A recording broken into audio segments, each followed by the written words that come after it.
Hello, and welcome to Jonathan Tobin Daily. I'm JNS Editor-in-Chief Jonathan Tobin. Thanks for joining me for another discussion on the most pressing issues in the Jewish world. Please like, subscribe, and give us good reviews when you listen to the show. Now let's get started. It didn't make it into either presidential debate conducted this year, nor is it on any of the top 10 lists of issues most important to Americans in 2024, such as the one produced by the Pew Research Center. But those who think that woke ideologies, which have captured so much of America's education system, as well as the government bureaucracy and even the arts, pose only a minor threat to America's future, are mistaken. As much as any other topic, the fate of this wildly successful movement will determine what kind of country Americans live in for decades to come. And as fateful as the decision will be for the entire electorate as to whether the government should take the initiative in rolling back the woke tide, it will be especially important for American Jewry. If there's one thing glaringly apparent since October 7th, it is the surge in anti-Semitism, primarily fueled by the political left's widespread belief that Israel is a settler colonial and apartheid state. Added to that is the ultimate expression of white supremacy, a label that has been extended to cover all Jews who support it and even those who don't. The reason for this enthusiasm for radical movements that see Zionism as a form of racism is the way it fits neatly into the mindset of critical race theory and intersectionality, which divide all of humanity into two eternally warring groups, people of color who can only be victims, and whites who are always oppressors. The same set of beliefs has inspired the widespread adoption of diversity, equity, and inclusion, DEI, rules throughout the education system and virtually every other sector of American society. Moreover, this woke catechism was officially incorporated into every government department and agency by President Joe Biden on his first day in office in January 2021. That means that along with all the other woke commissars dominating admissions and discipline in higher education, as well as much of corporate America, and casting and programming choices in arts organizations, they are now also present throughout the federal bureaucracy. Such people have created a culture in which racial and ethnic quotas dominate. That's because equity, in practice, means the opposite of equal opportunity. Inclusion means only drawing in certain minority groups that are defined as victims, and not others like Jews, whom DEI bureaucrats don't deem real minorities, despite the long Jewish history, right up to the present, of being subjected to discrimination and violent, murderous attacks.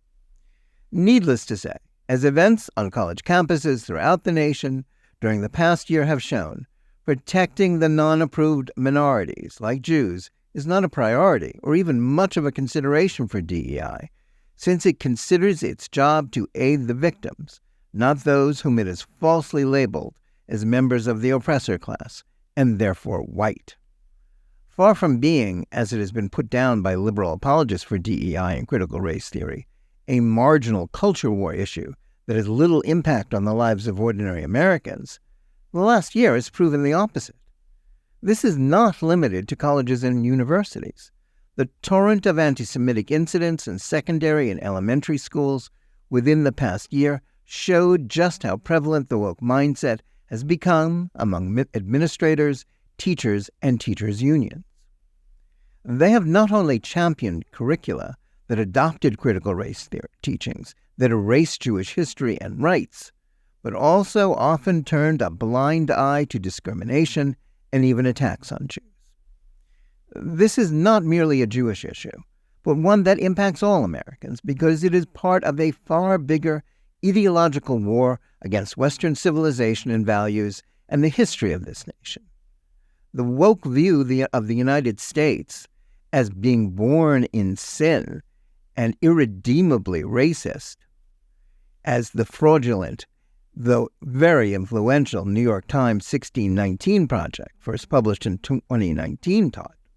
But as much as this threatens everyone, It is the Jews who, whether they were prepared to think seriously about the issue, were made to feel its ramifications in the past year.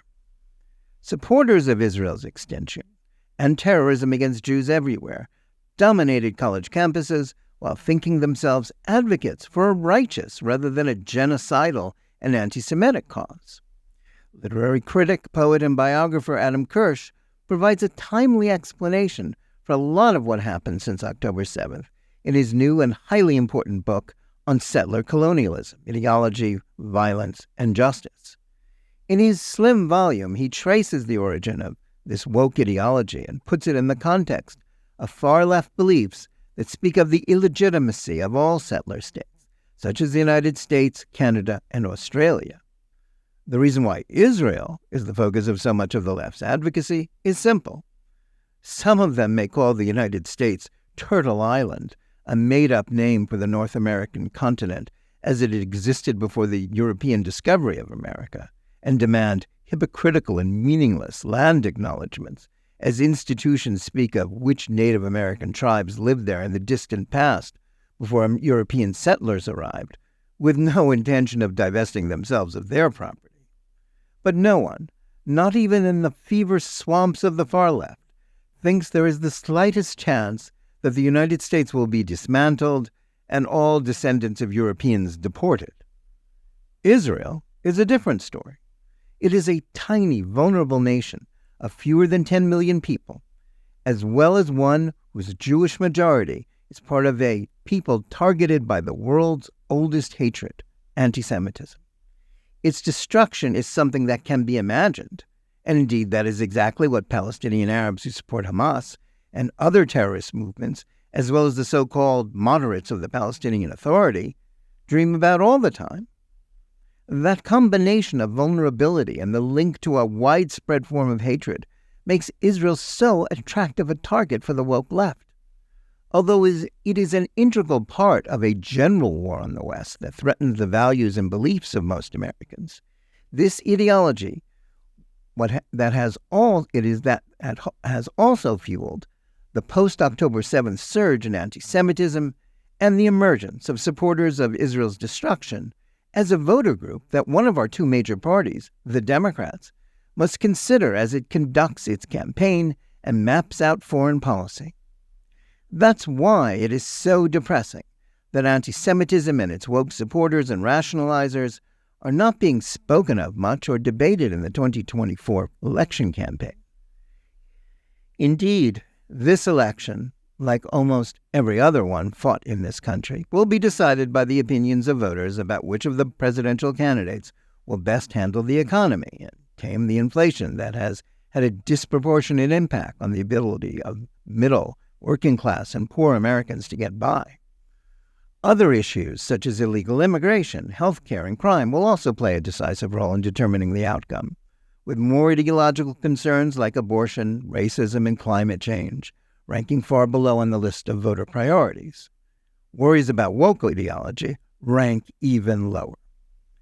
It is natural for Americans to worry first about their livelihoods, their ability to afford health care, and whether our borders are overrun by illegal immigrants who are, regardless of whether we sympathize with their plight, having a devastating impact on many communities, as well as depressing the wages of working-class Americans. Still, the takeover of the U.S. education system, corporate America, and the arts by woke bureaucrats will have as much, if not a greater influence on what kind of country we live in going forward.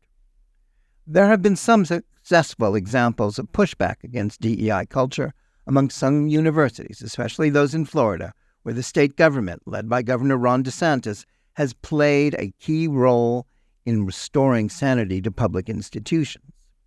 Some elements of corporate America have also begun to realize that allowing their human resource departments to be run by woke commissars makes it harder for them to hire the best and most qualified candidates for jobs and promotions, and creates potential legal liability if that results in lawsuits about discrimination based on race.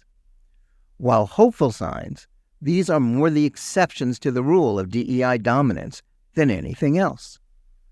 What could a new administration do about any of this? A great deal.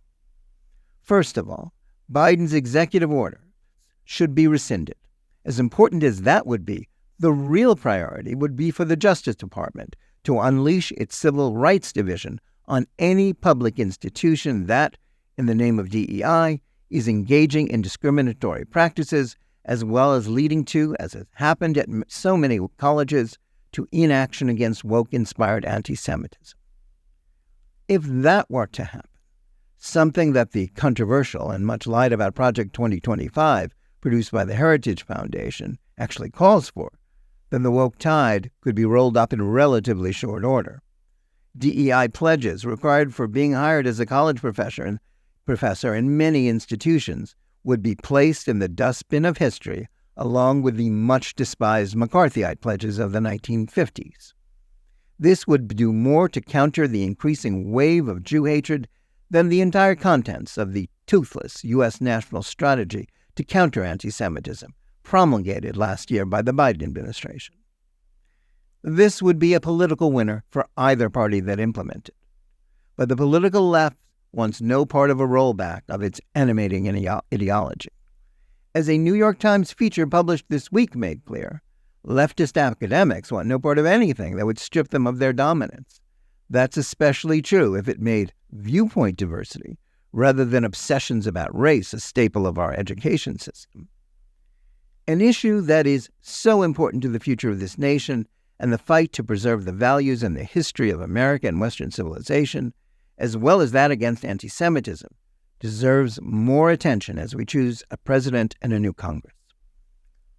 If those who wish to make permanent the left's imposition of woke indoctrination are allowed to prevail, then the consequences for all Americans, and especially Jews, are incalculable. Thanks for listening. Please remember to tune in every day for Jonathan Tobin Daily Edition and every week for Think Twice, my full-length JNS TV program. Whether you're listening to us on Apple, Spotify, YouTube Music, or any of the other podcast platforms, or on the JNS YouTube channel, please like and or subscribe to JNS.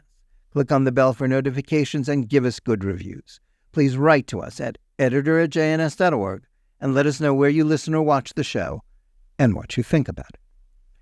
And remember, keep reading and thinking for yourself.